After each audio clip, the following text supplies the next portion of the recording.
Assim como o nosso deputado está energizado pelos metalúrgicos de Monlevade, acho que todos nós também estamos energizados por essa bela mobilização que as nossas companheiras mulheres fizeram no dia 8 de março em todo o país.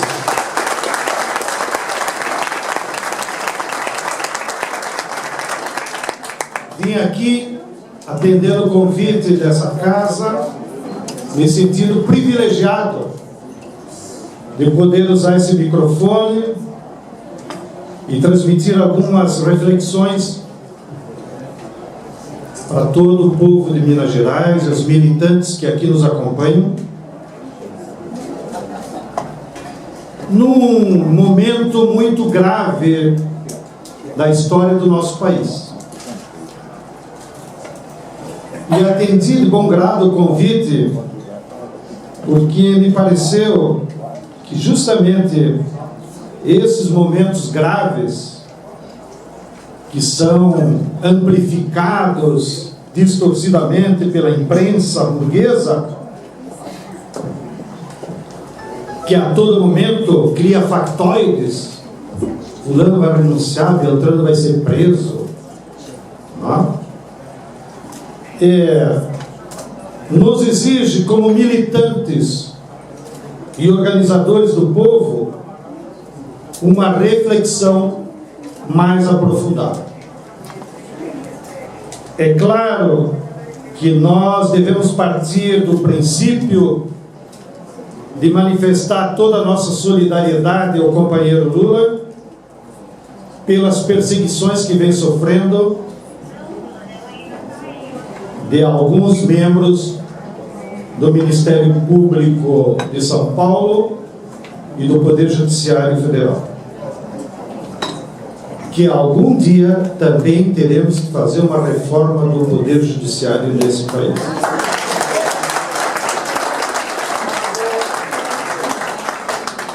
O concurso público não dá direito a eles exercer o poder.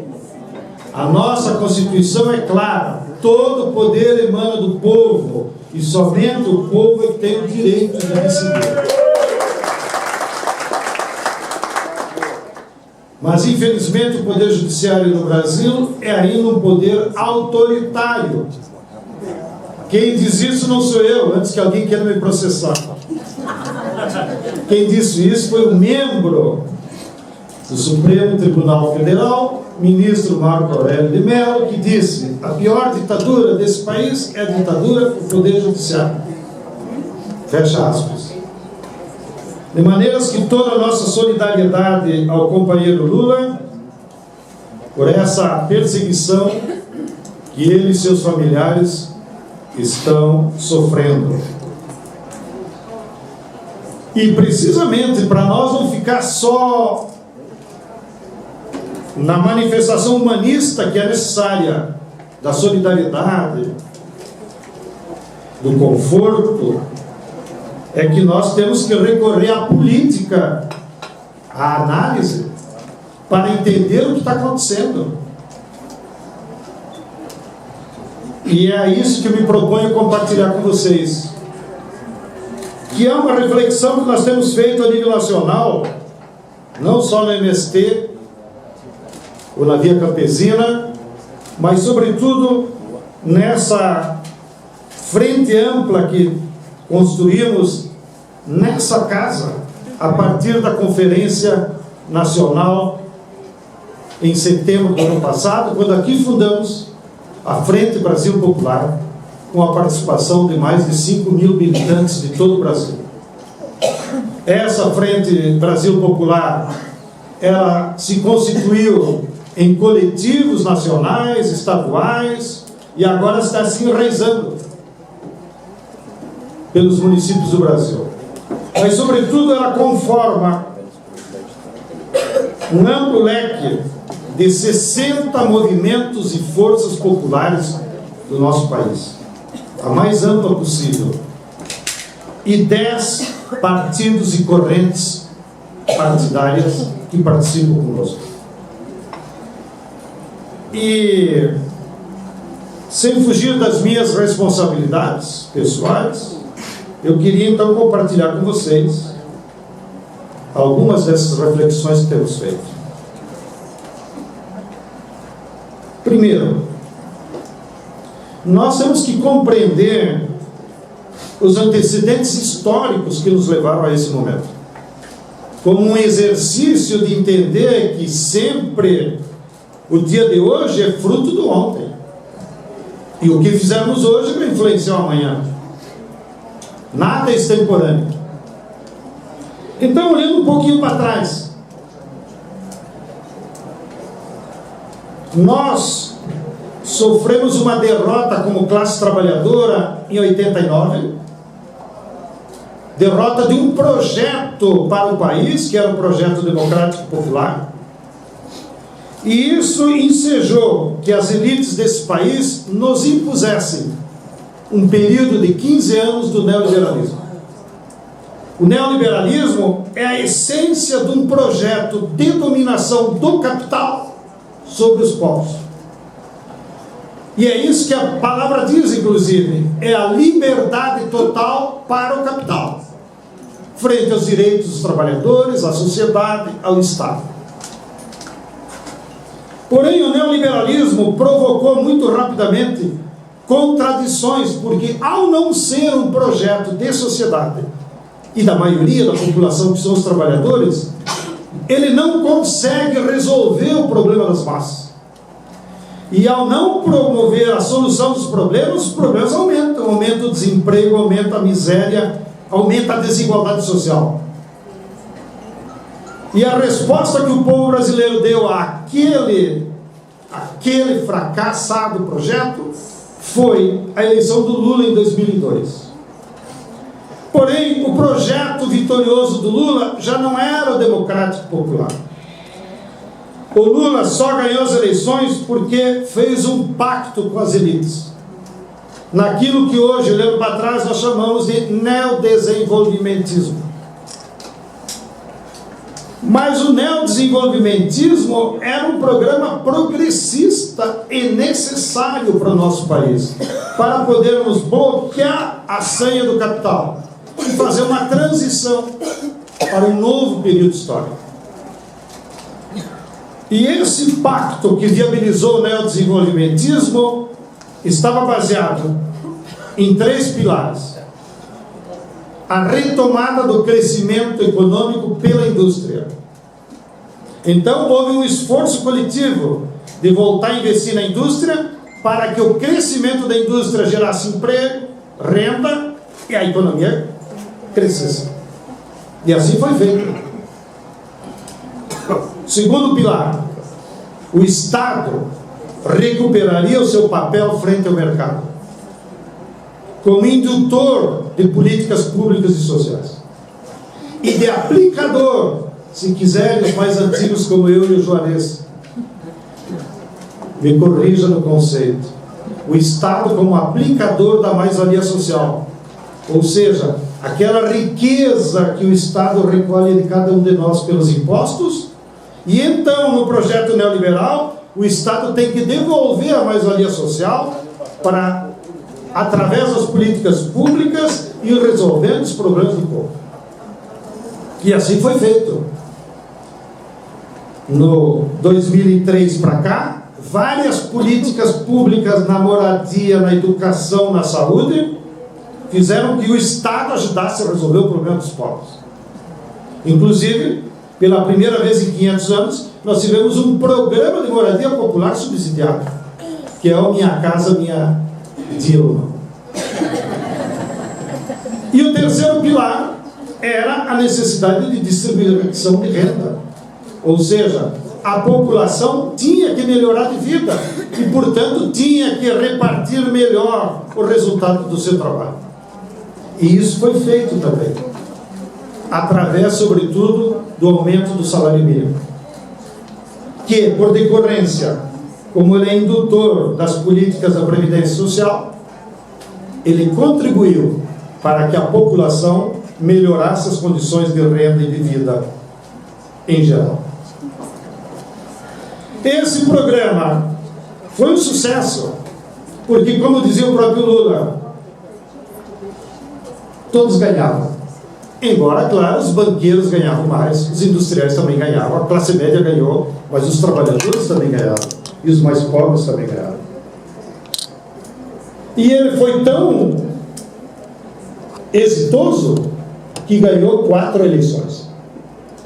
Porém, a partir mais ou menos de 2013, por conjecturas do modo de funcionar do capitalismo,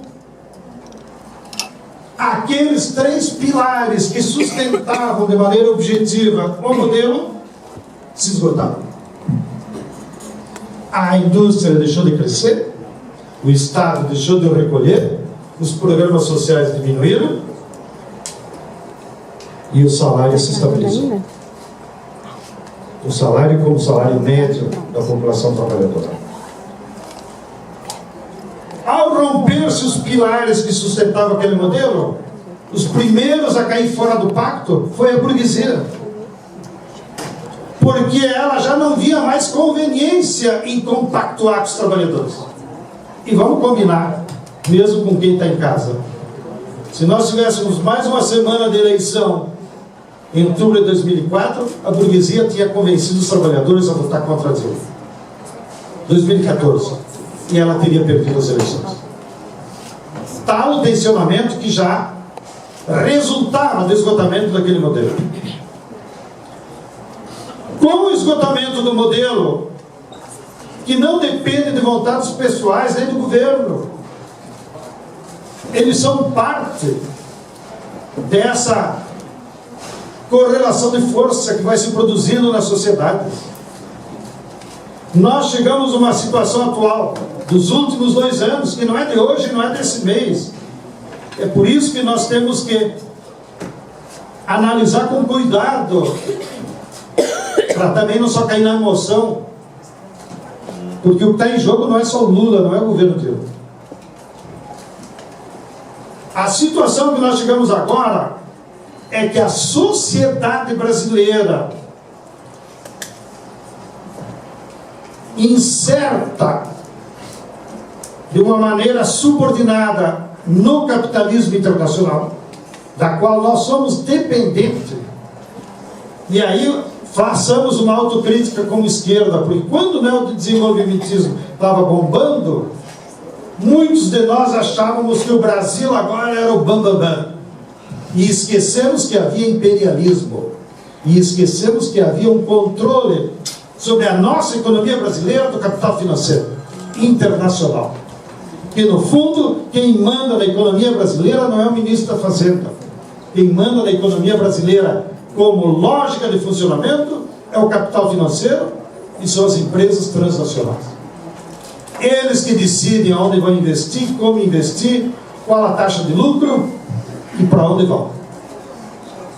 E fruto dessas circunstâncias é que nós chegamos a uma situação na sociedade brasileira da conjugação de 4 graves crises, que, eu repito, não depende de vontade de pessoas nem de governo, é da lógica da história.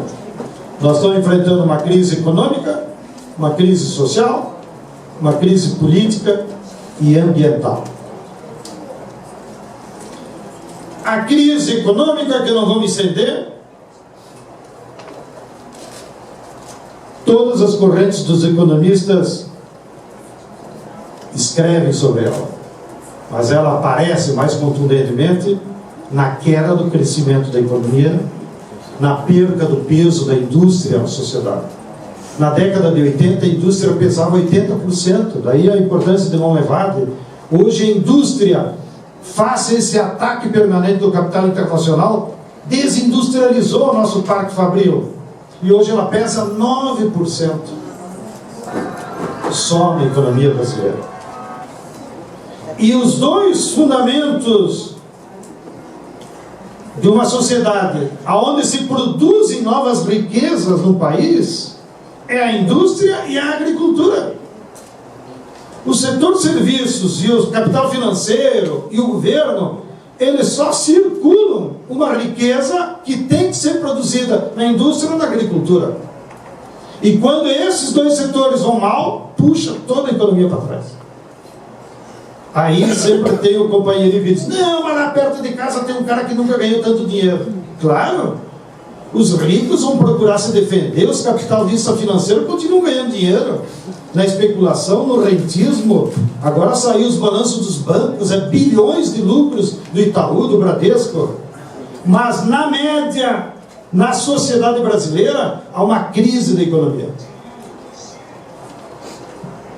Pela queda na produção dos bens, o que significa que, na média, a população brasileira vai empobrecendo no acesso aos bens que ela precisa e que ela produz. Há uma crise social que a moçada já na mobilizações de junho de 13 tinha denunciado, e a juventude tem esse papel. A juventude é como se fosse o nosso termômetro. Quando ele esquenta e aparece, opa, é a febre da sociedade. A juventude já tinha começado a denunciar em 13 os problemas que nós temos na sociedade brasileira, do transporte público, da violência contra os jovens pretos, negros, pobres, das periferias, que mata 50 mil por ano, nos padrões da Síria, e ninguém fala nada. Na falta de moradia, abro parênteses, nós sempre defendemos e somos orgulhosos disso. O programa Minha Casa Minha Vida construiu em 6 anos 3 milhões e 700 mil casas de maneira subsidiada para camadas mais pobres. Isso é importantíssimo. Porém, o déficit habitacional da sociedade brasileira é 3 milhões por ano. Então, se você não constrói 3 milhões por ano, vai acumulando um passivo social que alguma hora estoura. Ou na ocupação de terrenos urbanos, ou vai para debaixo da ponte, ou qualquer solução. E nós temos problemas também ainda sociais na educação. De novo, repito, é importante o que o Lula fez, que dobrou a população universitária de 7 para 15. E os outros 85%, nós vamos dizer o que para eles, Frei João? Espere o ano que vem. Vai ser carpinteiro? Entre os frades dominicanos, nem isso eles querem mais. Ou seja, a nossa juventude quer e tem direito no mundo moderno a entrar na universidade. E nós devemos ser batalhadores para isso, para botar todos os nossos filhos dentro da universidade. Mas agora só entra 15%. O último Enem, 8 milhões fizeram exame para disputar 1 milhão e 600 mil vagas. E os outros 6 milhões e 400 que sobraram? Vocês vão dizer o que para eles? Eu digo, mas eles não me ouvem. Entrem para o levante popular da juventude e vão para a rua.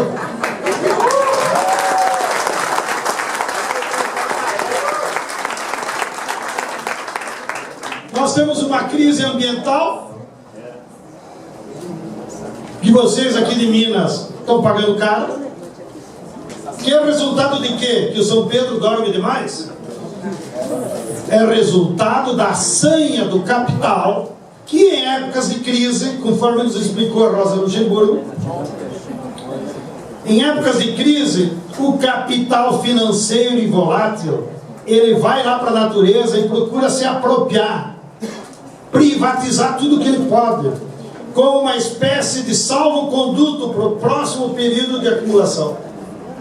Então ele vai com toda força pegar as minas, a água, a biodiversidade, a terra, até o ar, eles já estão se apropriando. E ficam aquilo na reserva, para no próximo ciclo eles vendem essas mercadorias por preços absurdos. E essa diferença entre um bem da natureza, que incorpora pouco trabalho humano, e o preço de mercado, é que dá uma renda extraordinária que o capital procura. E é isso que aconteceu aqui em Minas, que aconteceu no Pará, está acontecendo em toda parte. As grandes empresas vão para a natureza, se apropriam de maneira estúpida, e o resultado, quem paga é a população, nos desequilíbrios climáticos, na falta de água, na seca do Nordeste, e aqui nesse crime perpetrado pela Vale, que matou dezenas de pessoas, que ninguém sabe quantos, e matou um rio de 770 quilômetros. É o maior crime ambiental do século XXI, de todo o mundo. E se nós tivéssemos de fato um governo popular e não de composição, essa era a hora de reestatizar a Vale, para usar os lucros dela só para reparar os prejuízos que eles já causaram. Porque essa é que é a equação atual. O prejuízo fica com a sociedade e com o povo, e o lucro com eles. E mesmo quando o Ministério Público manda eles pagar, eles dizem que estou sem caixa. Essa é a desculpa do capitalismo. Bem, por último, nós temos uma crise política. O que é a crise política brasileira? É a Operação Lava Jato? É o prepotente do promotor do Ministério Público Estadual de São Paulo, que só porque o Lula não quis comprar o triplex, agora quer prendê-lo? E que ainda ousa citar Marx e Engels. Engels, ele não se deu conta que são contraposição, né? Como os tucanos não formam mais os seus promotores como antigamente, né? Compreendeu Engels por facilidade ideológica. Então, a crise política que há no Brasil é porque a democracia representativa foi sequestrada pelas empresas. Hoje estão condenando porque algumas empreiteiras, usando seu dinheiro e, claro, abusando dos contratos com a Petrobras, financiaram os partidos e candidatos. Claro, nós somos contra. Isso é uma distorção. Mas por que o seu Moro não processa a Friboi, que elegeu 70 deputados? O Bradesco, a Vale e todas as empresas que financiaram os seus parlamentares, que gerou a bancada da bala, da Bíblia, de tudo quanto é porcaria, menos de partidos e programas.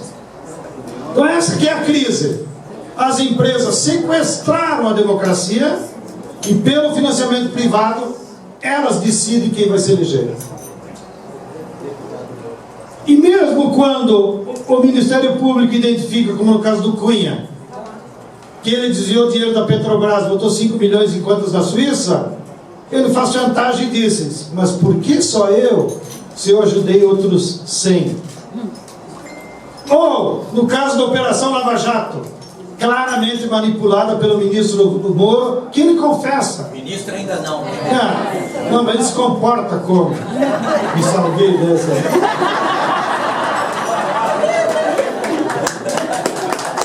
O Moro confessa em suas palestras que ele copiou dos juízes italianos. Que para isso ele tem que todo momento publicitar as suas decisões antecipadamente e escolhe com quem, no caso a Globo. Então a Globo virou os autos do processo, que é ela que lê para o povo. Tá? E ele confessa isso, não, isso eu aprendi com os italianos. E faz isso deliberadamente, afrontando a lei. Mas mesmo no caso dele, note, qual foi o partido que mais recebeu recurso daquelas empreiteiras? O PP, de deputados idôneos, Bolsonaro, Maluf, 200 milhões eles receberam. Segundo lugar, o PSDB, 98 milhões. Terceiro lugar, o PT, do pobre do Vacari que ficava administrando. E agora estão achando que ele é ladrão. Ele é um instrumento do método. Ele não é corrupto. Eu conheço ele há muitos anos. É um sindicalista dos bancários. Está preso por ladrão. Ele administrou 78 milhões que as empreiteiras eram para o PT. E aí um negócio mais ridículo, que me disseram, dos 78 milhões que o PT recebeu, 33 ele teve que dar para o PMDB. E o PMDB está liso, né? 8 milhões, me disseram, em Alagoas. Foi para a candidatura da dupla Renan e Filho. E isso não aparece. Então, a Lava Jato é uma hipocrisia. Agora, qual é a lição que nós temos que tirar dela? É que há uma crise política de representação. E isso só vai ser consertado com uma reforma política profunda, que redevolva ao povo brasileiro o direito de escolher quem ele quer. Porém, qual é o limite que nós temos? E isso agrava a crise. Porque nós tínhamos uma ilusão. Chegamos a fazer um projeto muito bem feito com a OAB, com a CNBB, com 60 entidades da sociedade brasileira. Apresentamos lá, a deputada Erundina foi a que encabeçou, com mais 180 deputados que assinaram o projeto. Está lá na gaveta. Nós achávamos que esse Congresso poderia... Ora, raposa, cuidar de galinha nunca deu certo. Eles nunca iam aceitar uma reforma política para cortar suas próprias mãos. Então, diante dessa situação, os movimentos populares chegamos à conclusão: só há uma saída para a crise política brasileira. É nós criarmos uma correlação de forças que pudesse convocar uma Assembleia Constituinte e reformar o sistema político brasileiro. Mas isso só virá com a força das massas, não adianta nós aqui fazer como atestado de boa vontade. Bem, segundo elemento e último que quero colocar da crise, para vocês entenderem. Essa crise é mais grave no Brasil porque ela é parte também de uma crise internacional, do modo capitalista de funcionar. Essa mesma crise está na Europa, está nos Estados Unidos. E é por isso que é difícil no Brasil e a sociedade brasileira sair sozinha. Porque muitos dos seus fatores causantes dela não estão aqui. Dependem de outra correlação de força. E olha a gravidade dessa crise internacional. No século XX, o capitalismo saía das crises de acumulação com guerras. E na guerra ele destruía parte da mão de obra e parte do capital. Então abria espaço para um novo ciclo de acumulação. O Bush e o Reagan tentaram. Fizeram guerra no Afeganistão, na Líbia, no Iraque. Agora estão na Síria. E qual é a solução? A guerra não consegue mais eliminar nem força de trabalho, nem capital. Porque essa é a contradição do capital. Porque eles modernizaram até a guerra. Antigamente eles precisavam quadrilhas e quadrilhas de caças. Agora um drone manipulado por 2 tenentes da Força Aérea em Washington matam quem eles quiserem. Ainda bem que nós estamos no subsolo. Essa é a capacidade tecnológica da guerra deles. Não precisa mais infantaria, não precisa mais nem de soldados. E por isso tem uma contradição. Eles podem até ganhar geopoliticamente, mas não resolve o problema do capital, que é o que nós temos em discussão. Das grandes empresas, da Chevron, da General Motors, que é a volta do neoliberalismo. Mas o neoliberalismo não é um projeto de nação. Nós já experimentamos 15 anos. Ele só agrava os problemas da sociedade. E eles não podem dizer isso para o povo. Botem o Braduco no Jornal Nacional, como a Globo botou, e ele convenceu alguém que a saída é a reforma da Previdência, que é o rentismo, e daí nós vamos para frente. Alguém bateu palma para o Braduco, o dono do Bradesco? Todo mundo ficou olhando quem é aquele papagaio lá. Ou seja, a proposta da volta ao neoliberalismo que algum setor defende não consegue ser maioria na sociedade. Graças a Deus. Segundo, há setores da burguesia nacional, e nós temos interlocução com alguns deles. Acho que não vai para o inferno, né, Frei João? Para falar com a burguesia. Não é pecado, né? Alguns é. Mas tem setores da burguesia brasileira que querem o neodesenvolvimentismo. E já no elevador, quando eles estão se despedindo, eles dizem: volta Lula. Porque o neodesenvolvimentismo foi um modelo com que eles acumularam. Vejam a Friboi, vejam a Magazine Luiza, vejam o Martins aqui do Triângulo. Ou seja, aquele setor da burguesia que depende do mercado interno, que depende da renda dos trabalhadores, eles precisam de um pacto. Mas eles não são maioria. Tá? E há um terceiro setor da classe dominante, por sorte também minoria, 8, 10% no contingente social, que acha que a saída para as crises é o golpe. Fora Dilma. E é por isso que eles não conseguem avançar. Vão estar na rua dia 13. Você que está em casa, cuidado, se benza domingo, fique na missa. Porque os que forem na rua dia 13 é uma pequena parcela de uma pequena burguesia reacionária, conservadora, que tem raiva de pobre.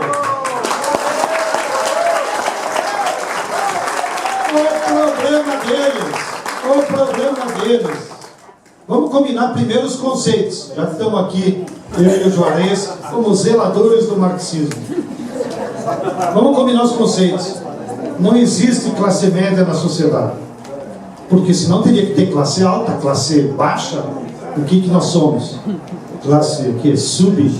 Nós temos um sub. Não. O conceito do Marx é pequena burguesia. E o que é uma pequena burguesia?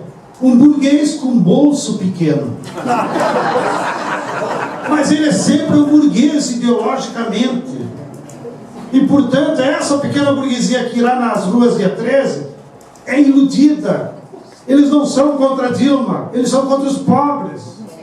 E assim que eles aumentam um pouco a renda, eles contratam uma empregada doméstica a mais para lavar suas cuecas, suas calcinhas, seus pratos, o seu banheiro, porque eles sempre têm que ter algum ser humano subjugado por eles. Por isso eles são reacionários. São antissociais. Eles não constroem nenhum tipo de sociedade progressista no sentido da igualdade social, do mútuo respeito. Nós queremos uma sociedade sem empregados domésticos, sem senzala. Nós queremos uma sociedade onde todo mundo tem as mesmas oportunidades e renda. E é isso que eles vão fazer. E é por essa razão que tem fundamento social, é que a tese do Fora Dilma não pega. Embora tem setores do judiciário que querem, como está manifestado contra o Lula, mas não tem base social. Eles não conseguiram convencer os seus empregados a ir para a rua. E os seus empregados sabem como pensa a patroa. E não vai entrar nessa esparela. Bem, e nós, a classe trabalhadora, já que falamos mal deles. Nós, a classe trabalhadora, também estamos com dificuldades. Nós sabemos o que fazer com a crise política, sabemos o que fazer com a crise econômica. Recentemente, o Diretório Nacional do PT produziu um documento muito bom, 22 propostas lá, para tirar o Brasil da crise econômica. Está aqui as 22 propostas. Mas ninguém leu, nem a Dilma, e o Barbosa dizendo sobre o PT. Entenderam? Então, até propostas de curto prazo, boas, nós também, na Frente do Brasil Popular, tiramos. Era 13 e ficamos com vergonha, aumentamos para 16. 16 propostas de emergência para tirar a crise econômica. Mas também nós não convencemos as massas. Então o problema da classe trabalhadora não é de propostas, que aqui e colar nós temos fragmentos do que seria um projeto para sair das 4 crises. Mas nós não estamos tendo a capacidade de conscientizar as massas, de explicar para o povo qual é a saída. O povo está atônito, parado. Ele não sabe para onde ir. E esse é um componente da crise. Que se a principal força social não sair para onde ir, a crise vai continuar. É como o sujeito chegar numa rodoviária, ele quer sair da rodoviária, ele tem que ir para algum lugar. Aí chega no guichê e vai lá para a moça e diz: moça, eu quero uma passagem. Qual é a primeira pergunta que a moça faz? Para onde o senhor quer ir? Diz: não decidi ainda.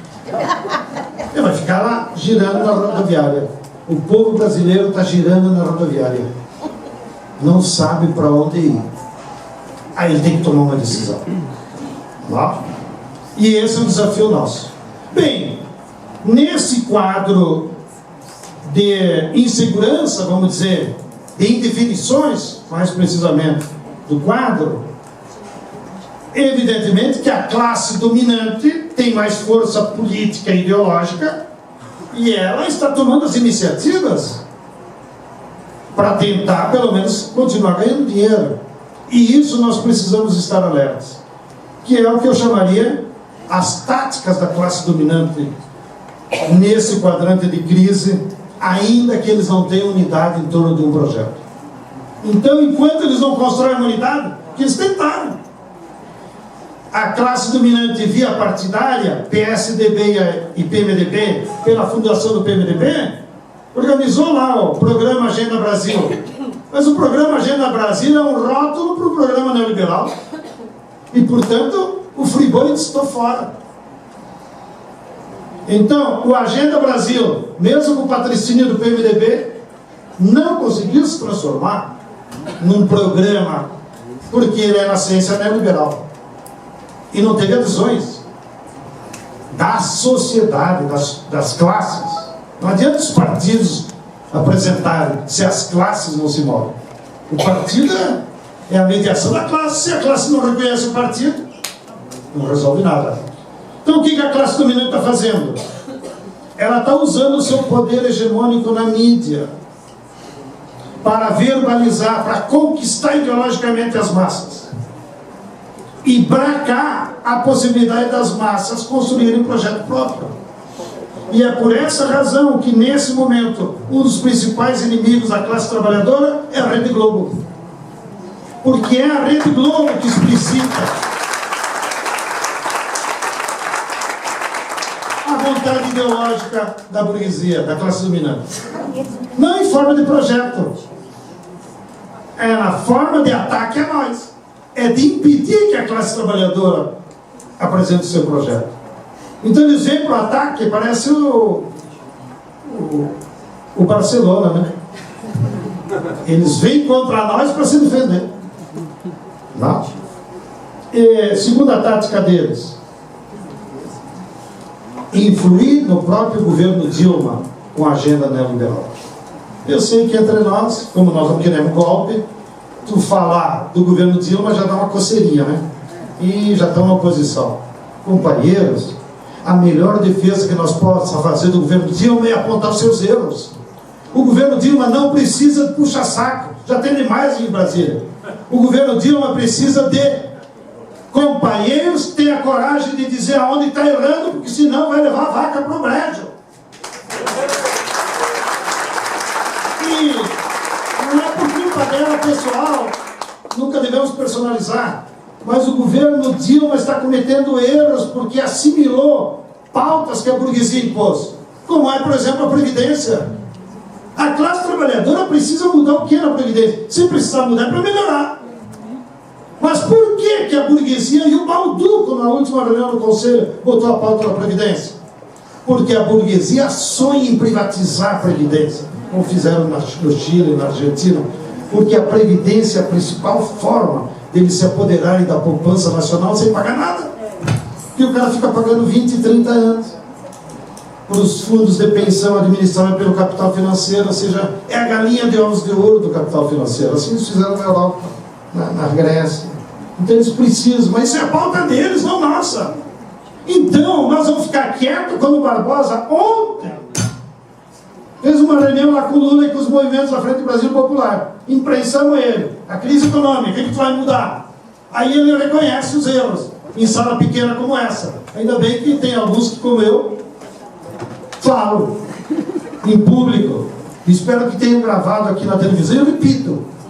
Aí o Barbosa vai lá para a prensa e o que vocês discutiram aí com os movimentos? Que a reforma da Previdência é importante. Como, senhor Barbosa? O senhor não fala em nosso nome. A Previdência nós somos contra. E não se metam a mexer na Previdência Rural. E nós vamos para a rua para defender.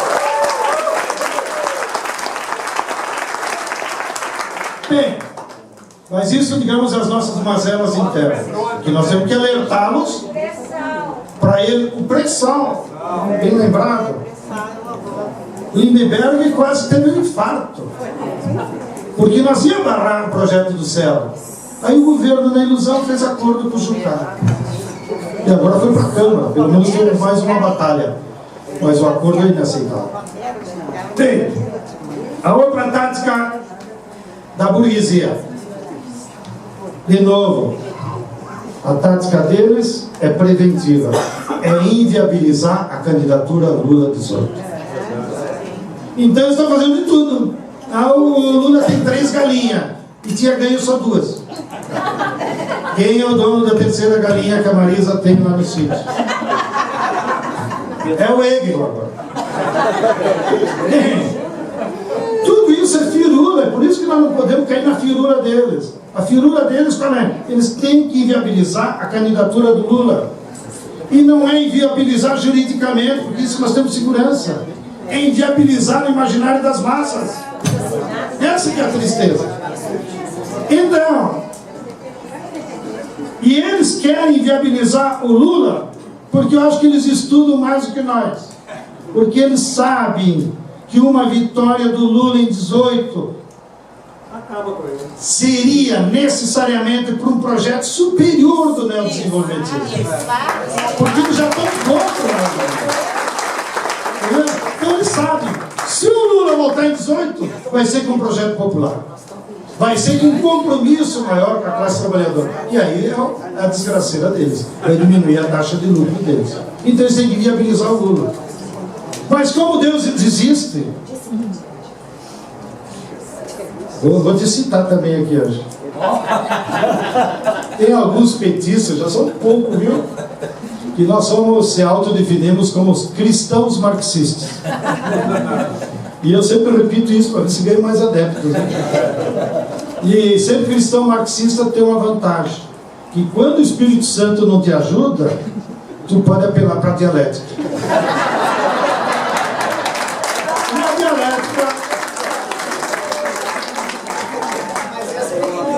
E a dialética está nos mostrando que a divisão da burguesia gera entre eles também contradições. E eles estão divididos nas candidaturas. Vocês estão acompanhando as movimentações deles? Vocês não vão no jantar deles? Vocês não assistem o programa do Dória? Para saber a fofoca da burguesia? Olha as candidaturas que eles já estão se ensaiando. Serra pelo PMDB. Serra manda na bancada do PMDB do Senado. Viu, seu Renan? O senhor sabe. O Alckmin está com a ficha já na gaveta para ir para o PSB, porque não tem espaço no PSDB. E o Aécio depende de vocês.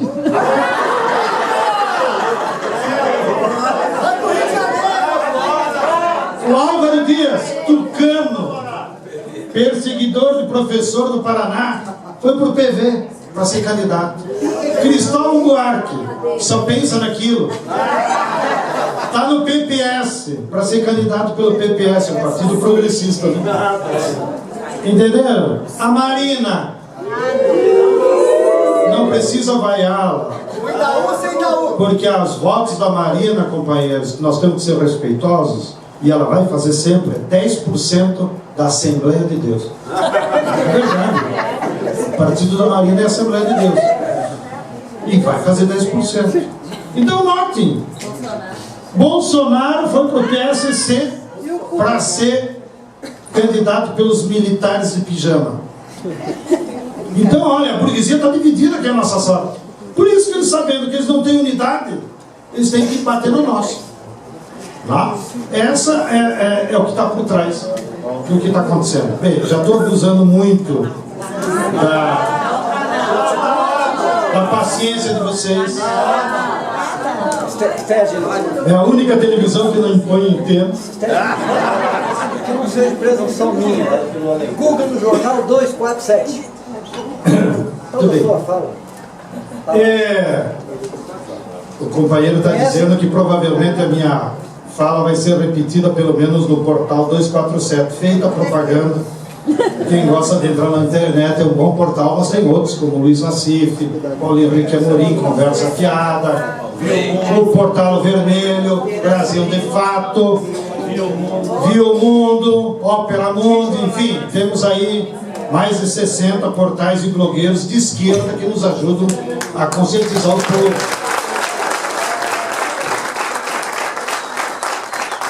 Longa vida a todos eles. E como está passando na televisão, espero que o Edinho não tenha vergonha de botar publicidade do governo federal nos nossos portais de esquerda, porque até agora o governo só botou na Globo, alimentando as jararaca que não mordeu o Lula. Tá? A verdadeira jararaca não é o Lula, como disse o bispo de Aparecida. A verdadeira jararaca é a família Marinho. Então cuidem dele. Uma vez Dom Pedro Casaldáliga me disse, com raiva dos bispos conservadores: se o inferno existir, ele está forrado de língua de padre bispo conservador. Palavras de Dom Pedro Casaldáliga. Bem, por último, companheiros e companheiras, esse é o cenário. Fiz um diagnóstico, mostrei que a dificuldade para sair da crise é porque as classes estão divididas, e isso não depende de vontade de pessoas. Esse também é o dilema do governo Dilma, porque o governo Dilma está numa enroscada, né? Ele teria que ter coragem de enfrentar, sobretudo, a crise econômica, baixar juro, largar a mão da pauta da Previdência e de outras pautas neoliberais e tomar iniciativas urgentes para pelo menos recompor a receita do governo. Mas está difícil. Mas vou poupar o governo Dilma, porque não é isso que trata o problema. O problema está na crise e as soluções para a crise, e eles não passam pela situação atual do governo. Então, quais são os desafios que nos cabem? Como militantes de movimentos populares, de partidos de esquerda, de igrejas, etc. Primeiro, na tática política, ou seja, no que fazer de hoje e amanhã, é evidente. Cada um tem as nossas instâncias, nós temos os nossos espaços de decisão, e eu não estou dizendo aqui como receituário, eu estou dizendo o que eu vejo nas reuniões dessas instâncias. E na tática política, nós precisamos ter um posicionamento permanente, primeiro, contra o golpe. Nós não podemos aceitar a quebra das regras institucionais, porque isso custou muito para o nosso povo, custou vidas.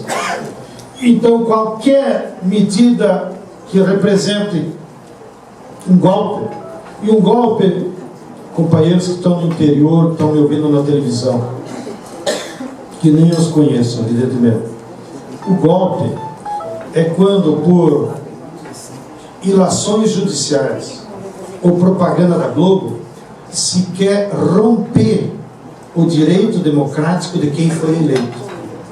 Você pode criticar quanto quiser Pimentel, você não pode dizer que o Pimentel tem que sair. Lá em São Paulo, nós todos os dias criticamos o Alckmin, mas nós defendemos. O Alckmin tem que ir até 18. Lá no Rio Grande, na minha terra, é o pior governo dos 100 anos, o Sartori. Nem consegue pagar os professores. Mas eu defendo o direito do Sartori, porque ele foi eleito pela maioria do povo para ir até dezembro de 18. Então, a maioria do povo brasileiro elegeu a Dilma para ela governar até 18. Ela e as outras políticas. Portanto, qualquer medida que encurte esse mandato é um golpe. Não está na regra. Não combinou com o povo. Até numa reforma política nós podemos combinar no futuro, ter a regra do plebiscito. Se a população no meio do mandato estiver insatisfeita com os seus eleitos, faça um plebiscito e decida. Mas é o povo que tem que decidir. Então, a dona Globo, se tivesse coragem, devia... Então vamos ao plebiscito, né? Que é o povo que tem que decidir. Aí não seria golpe, né? Como tem na Venezuela, tem na Bolívia. A Bolívia acabou de fazer um plebiscito e o povo disse não, só mais 4 anos pro Evo, e o Evo foi o primeiro a ir na televisão: respeito a vontade do meu povo. Isso é democracia. Fora disso é golpe. E por isso que nós temos que ser contra qualquer golpe. Ou você aí no teu município está me ouvindo, quando o prefeito faz uma cagada, tu vai lá e quer tirar ele na marra? Não, tu tem que ir lá criticar o prefeito, fazer com que ele mude a política. Isso é democracia. A democracia é uma disputa de ideias, de projetos, de medidas para resolver os problemas do povo. E não de tira fulano e bota ciclano. Isso seria a manipulação medieval. Isso acontecia na monarquia. Então tira o rei e resolve o problema. Não. na democracia, as ideias, os projetos. Segunda missão nossa como movimento: a verdadeira força que o povo tem é a mobilização de massas. E nós não podemos esquecer disso. O povo explicita a sua vontade nas ruas. Então é lá que nós temos que levar o povo e debater nas ruas qual é o projeto, por que tem a crise, por que querem o golpe, por que estão querendo prender o Lula para inviabilizar a candidatura de 18. É lá na rua que nós temos que fazer esse debate. E nós temos um calendário aí previsto para as próximas semanas, que eu acho que vai ser intenso. Já tivemos o dia 8 com as companheiras. Agora, dia 18, vai ter mobilizações em todas as capitais. 16 horas, Praça Afonso Arinos, aqui em Belo Horizonte. Mas você lá de Montes Claros também pode fazer. O governador Valadares pode fazer em tudo quanto é lugar. Deve fazer. Só não se meta em provocações dia 13. Dia 13 nós devemos ignorar esses coxinhos. Não vamos cair em provocação. E tudo que eles querem é se passar como vítimas. Nós temos muitos domingos ainda pela frente até resolver a crise. Então temos o 18 e depois temos o 31 de março. O 18 é sexta, Sérgio? Não importa. Sexta, sábado, domingo, não tem dia para luta.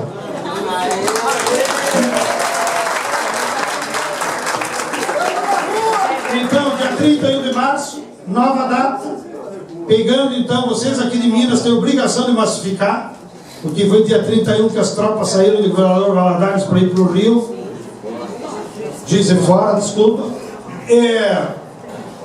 E depois nós temos dia 7 de abril também. É uma mobilização convocada pelo Movimento Popular de Saúde em defesa do SUS e em defesa dos 10% do orçamento para a saúde. E aí vamos até o 1º de maio. Ainda não estamos em tempos de definições. Estamos em tempo de mastigar, de pensar, de convencer, companheiros. Para nós, então, irmos construindo força social organizada para acumular em torno de um projeto que não é mais um projeto simplesmente de governo ou de partido. É um projeto que coloca a sociedade brasileira num patamar superior do que já foi o modelo do neodesenvolvimentismo. Essas são as reflexões que eu queria compartilhar com vocês. Muito obrigado pela atenção.